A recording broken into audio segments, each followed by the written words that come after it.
वसुदेवसुतं देवं कंसचाणूरमर्दनं देवकी परमानन्दं कृष्णं वन्दे जगद्गुरुं मूकं करोति वाचालं पङ्गुं लङ्घयते गिरिं यत्कृपातमहं वन्दे பரமானந்தமாதவம். அர்ஜுனன் தான் செய்ய வேண்டியது என்ன என்பதை தீர்மானிக்க முடியாத நிலையிலே பகவானை சரணடைகின்றான். நான் என்ன செய்ய வேண்டும் என்பதை தாங்கள் தான் எனக்கு முடிவாக கூற வேண்டும் என்று பிரார்த்திக்கின்றான். இந்த 7வது ஸ்லோகத்தில் என்ன அர்ஜுனன் சொல்கிறான் என்று பார்ப்போம். கார்பண்ய தோஷோபஹதஸ்வபாவஹ पृच्छामि त्वां धर्मसम्मूढचेताः यस्येयस्यान्निश्चितं ब्रूहि तन्मे शिष्यस्तेऽहं शाधि मां त्वां प्रपन्नम्. கார்பண்யதோஷ உபகத ஸ்வபாவः. கோழைத்தனத்தினாலே சீரழிந்த சுபாவம் கொண்டவனும் தர்ம சம்மூட சேதாக தர்ம விஷயத்திலே குழம்பிய மனமுடையவனுமான நான் துவாம் உங்களிடம் பிரிச்சாமி கேட்கிறேன். என்ன கேட்கிறேன்? எந்த சாதனை நிச்சிதம் உறுதியாக ஸ்ரேயஸ்யாத் மேன்மை அளிக்கக்கூடுமோ தத் அதை மே எனக்கு புரூஹி தாங்கள் கூற வேண்டும். ஏனென்றால் அகம் நான் தே உங்களுடைய சிஷ்யனாக இருக்கிறேன். துவாம் உங்களை பிரபன்னம் சரணடைந்த மாம் எனக்கு ஷாதி அறிவுரை கூறுங்கள், ஆணையிடுங்கள் என்று அர்ஜுனன் பிரார்த்திக்கிறான். கார்பண்ய தோஷம் என்றால் என்ன? கிருப்பணகா என்ற சொல்லுக்கு பல பொருட்கள் உண்டு. போதுமான செல்வ வசதி படைத்த ஒருவன் செல்வத்திலே மிகுந்த பற்றுக்கொண்டு பேராசையுடன் தானமளிக்கும் போதும் சரி, தானே சுகபோகங்களை அனுபவிக்கும் போதும் நியாயமாக செலவழிக்க மனமில்லாமல் ஒரு காசு கூட செலவழிக்காமல் இருக்கின்றானோ அந்த கருமியை கிருப்பணன் என்பார்கள். மனித வாழ்க்கையிலே சாஸ்திர சம்மதமான நல்லவர்கள் பெரியவர்கள் ஏற்றுக்கொண்ட முக்கியமான லட்சியம் என்னவென்றால் பகவானுடைய தத்துவத்தை அறிந்து அவரை அடைவதற்கு முயற்சி செய்ய வேண்டும் என்பதே.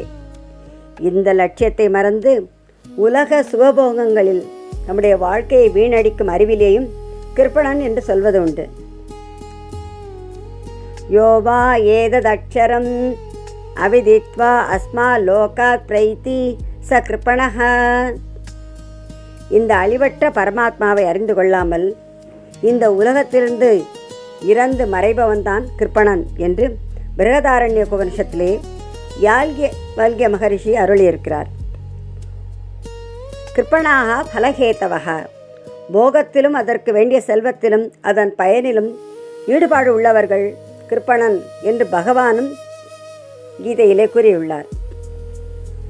சாதாரணமாக இறங்கத்தக்க நிலையில் உள்ளவனையும் கிருப்பணன் என்று கூறுவதுண்டு. ஆனால் அர்ஜுனனிடம் காணப்படும் கிருப்பணத்தன்மை கருமித்தனம் அன்று, போகப்பற்றும் அன்று. அர்ஜுனன் இயல்பாகவே மிகவும் உதார குணமுடையவன், வாரி வாரி வழங்குபவன், புலன்களை அடக்கியவன். நான் எனக்காக வெற்றியையோ அரசையோ சுகபோகங்களையோ விரும்பவில்லை. யாருக்காக இவையெல்லாம் வேண்டுமோ அவர்கள் அனைவருமே எங்களுடைய பந்துக்கள். அவர்கள் இங்கே யுத்தத்திலே உயிரை விடுவதற்கு தயாராக வந்திருக்கிறார்களே. இந்த பூமி என்ன 3 உலக அரசு கிடைப்பதாக இருந்தாலும் அதற்காக நான் திருதராஷ்டிர புத்திரர்களை அழிக்க விரும்பவில்லை என்று வெளிப்படையாக கூறிவிட்டான். இவ்வளவு தியாகம் செய்ய தயாராகிவிட்டவன் கர்மி அல்ல, போகப்பட்டு உடையனும் அல்ல. அர்ஜுனனுக்கு ஏற்பட்டிருக்கும் கிருபணத்தனம் ஒரு விதமான இழிந்த நிலைதான். அது கருணையுடன் கூடிய கோழைத்தன வடிவிலும் சோக வடிவிலும் வெளிப்படுகிறது. சஞ்சயன் 1வது ஸ்லோகத்திலேயே தம் ததா கிருபயாவிஷ்டம் அஷ்டுபூர்ணா குலேட்சணம் என்று கருணைக்கு ஆட்பட்டு கண்களில் நீர் நிரம்பியவராக இருக்கின்றார் என்று கூறினார். அர்ஜுனுடைய கோழைத்தனம் சுட்டிக்காட்டிவிட்டார். 3வது ஸ்லோகத்திலே பகவானும் அலித்தனம் என்று கூறி இந்த கருத்தை வலுப்படுத்தியிருக்கிறார். ஆகவே இங்கு அர்ஜுனனுக்கு ஏற்பட்டிருக்கும் கிருபணத்தனம் என்பது உறவினர்களின் அழிவு வருமே என்று கருணையோடு கூடிய கோழைத்தனம்தான் என்பது நன்றாக புலப்படுகிறது. அர்ஜுனன் ஒரு லட்சிய சத்திரியன், இயற்கையாகவே சூரன், வீரன். அவனுக்கு கோழைத்தனம் கிடையாது. எப்படியோ தாழ்வு மனநிலை உண்டாகிவிட்டது என்பதைத்தான் கோழைத்தனம் என்ற தோஷம் அவர் இயல்பை தாக்கிவிட்டது என்கிறார். இந்த கிருபணத்தனம் என்ற தோஷத்தினாலே அர்ஜுனுடைய ஒப்பற்ற சூரத்தனம், வீரத்தனம், தைரியம், சாதுரியம், சாகசம், பராக்கிரமம் முதலிய சத்திரிய இயல்புகள் அனைத்தும் அழிந்து விட்டன போல் ஆகிவிட்டது. அதனால்தான் அர்ஜுனனுடைய அங்கங்கள் வெலவெலத்து விட்டன, நடுங்குகின்றன, வாய் உலர்ந்து விட்டது, உடலில் எரிச்சலும் நடுக்கமும் ஏற்பட்டு விட்டன, மனம் குழம்பிவிட்டது, கையிலிருந்து கோதண்டம் என்ற வில் நழுவிவிட்டது. கருணையுடன் கூடிய கோழைத்தனம் சூழ்ந்ததாலே அர்ஜுனன் தன்னிடம் இயற்கைக்கு விரோதமான இந்த குறிகளைக் கண்டு கிருபணத்தனத்தால் என் இயல்பு பாதிக்கப்பட்டு விட்டது என்றும் கூறுகின்றான். அது மட்டுமா, தர்ம சம்மூட சேத்தாக என்று தன்னை பற்றி கூறுகின்றான். தர்மம் எது, அதர்மம் எது, செய்ய வேண்டியது என்ன, செய்யத்தகாதது என்ன என்பதை பற்றியெல்லாம் என்னால் சரியாக அறிந்து கொள்ள முடியவில்லை, முடிவு செய்ய முடியவில்லை, என் உள்ளம் மயங்குகிறது என்று கூறுகின்றான் அர்ஜுனன். அர்ஜுனனுடைய உள்ளம் தற்போது பெரிய தர்ம சங்கடத்தில் ஆழ்ந்துவிட்டது. ஒருபுறம் குடிமக்களை காப்பது, சொத்துக்களை காப்பது என்ற நோக்கிலே யுத்தம் செய்வதுதான் சத்திரிய தர்மம் என்று எண்ணுகிறான். அதில் ஈடுபட வேண்டியது உச்சிதம்தான் என்றும் எண்ணுகின்றான். மறுபுறம் அர்ஜுனுடைய உள்ளத்திலே ஏற்பட்டிருக்கும் கிருபணத்தன்மை யுத்தத்தினை பலவித பயங்கர விளைவுகளை காட்டி அதை காட்டிலும் பிச்சை எடுக்கலாமா என்றெல்லாம் நினைக்க வைக்கிறது. மனதிலே உள்ள அளவற்ற கருணை புத்தியை ஒருவித தீர்மானத்தையும் செய்ய விடாமல் என்ன செய்வது என்று திகைத்து கொண்டிருக்கின்றான். எனவே நிச்சிதம் ஸ்ரேயகா என்று கூறுகின்றான். இந்த உலகத்திலே ஸ்ரேயஸ் பிரேயஸ் என்று இரண்டு கூறப்படுகின்றது. இது நாள் வரையிலும் அர்ஜுனன் தன்னுடைய வாழ்க்கையிலே பெற்ற பேறுகளாகிய கலை, ஞானம், செல்வம், மனைவியர், மக்கள், ராஜ்ய உரிமை, வில்வித்தை ஆகியவை யாவும் பிரியத்தை தருபவைகள். பிரேயஸ் என்று அவைகளை பகர வேண்டும். தாங்க ஒண்ணா பெரிய நெருக்கடியிலே வந்த மனக்லேசத்தை மாற்ற அவைகள் சிறிதும் பயன்படாது என்பதை இப்பொழுது அர்ஜுனன் உணர்ந்தான். ஆகையால் ஸ்ரேயஸ் வேண்டும் என்று எண்ணுகின்றான்.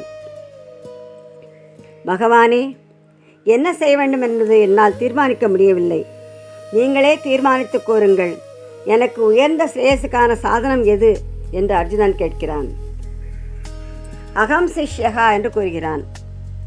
அர்ஜுனன் பகவானுடைய பிரியமான நண்பன். ஆத்ம தத்துவமான பேச்சு வேறு. ஆனால் நடைமுறையில் அர்ஜுனனுக்கும் பகவானுக்கும் உள்ள பழக்கம் எல்லா இடங்களிலும் சமானமானவர்களிடத்தில் உள்ளது போன்றதாய் இருக்கின்றது. உண்பது, அருந்துவது, உறங்குவது, வருவது, போவது, விளையாடுவது என்ற அனைத்திலுமே பகவான் அவருடன் சமமாகத்தான் பழகுகின்றார். பகவான் உயர்ந்தவர் என்று மனதிலே நம்பிக்கையும் மரியாதையும் இருந்தாலும் அர்ஜுனன் பகவானுடன் சமமாகத்தான் பழகினான். ஆனால் இன்றோ அர்ஜுனனுக்கு தன்னுடைய வருந்தத்தக்க நிலையை நினைத்து பார்த்தவுடன் பகவானை சமமாக நினைப்பதற்கான தகுதி தனக்கு இல்லை என்ற அனுபவம் ஏற்படுகிறது. சமமாக பழகினால் உபதேசம் கிடைக்காது, ஆணை கிடைக்காது என்று எண்ணினான்.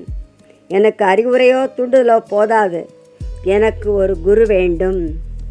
அவர் உபதேசம் எனக்கு வேண்டும். அவர் இப்படி செய் என்று ஆணையிட வேண்டும். இதுதான் உனக்கு ஸ்ரேயஸ் என்று வழிகாட்ட வேண்டும். என்னுடைய சோக மோகங்களை களைந்து பரம மங்களமான நிலையை அடைய செய்ய வேண்டும். ஸ்ரீ கிருஷ்ணனை காட்டிலும் சிறந்த குருநாதர் எங்கே கிடைக்கப் போகிறார்? ஆகையால் குருநாதன் உபதேச ரூபமான அமுதமலை சிஷ்யன் என்ற வயலில் தானே பொழியும் என்று அர்ஜுன் நினைத்து, பகவானே, சிஷ்யஸ்தேகம், நான் உங்கள் சீடன் என்று கூறுகிறான். அது மட்டுமல்ல, பிரபன்னம் மாம் என்று கூறுகிறான். பகவானே, நான் உங்களுக்கு சிஷ்யன் மட்டுமல்ல, உங்களை சரணடைகிறேன். பிரபன்ன என்று கூறுவதற்கு பொருள் இதுதான். பகவான் அனைத்திலும் உயர்ந்தவர், சக்தி படைத்தவர், சர்வஜ்ஞா, சர்வசக்திமான். அவரிடம் தன்னை முழுமையாக சமர்ப்பித்துக் கொள்வதை தான் சரணாகதி என்றும் ஆத்ம நிட்சேபம் என்றும் ஆத்ம சமர்ப்பணம் என்றும் கூறுவார்.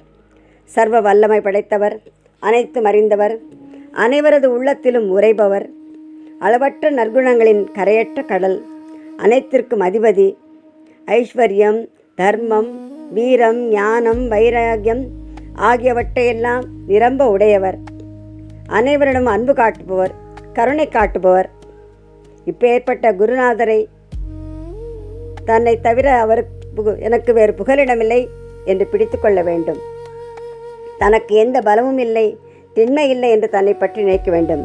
பகவானையே அனைத்தையும் தாங்குபவராக, ஞானம், சக்தி, திண்மை, அனைவரிடம் அன்பு உடையவராகவும் நாம் நினைக்க வேண்டும்.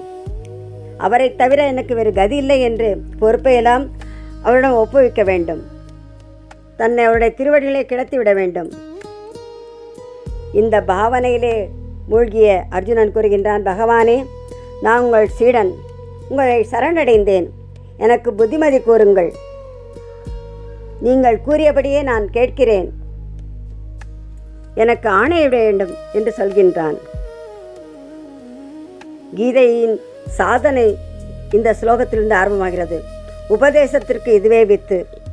சர்வதர்மான் பரித்யஜ்ய என்ற 18வது அத்தியாயத்தில் உள்ள 66 ஸ்லோகத்திலே இந்த சாதனைகள் முற்றிலும் சித்தியடையும். கார்பண்ய தோஷோபகத ஸ்வபாவஹ ப்ருச்சாமி த்வாம் தர்ம சம்மூடசேதாஹ யஸ்ரேயஸ்ய நிஷ்டிதம் ப்ரூஹி தன்மே சிஷ்யஸ்தேகம் ஷாதி மாம் த்வாம் பிரபன்னம்.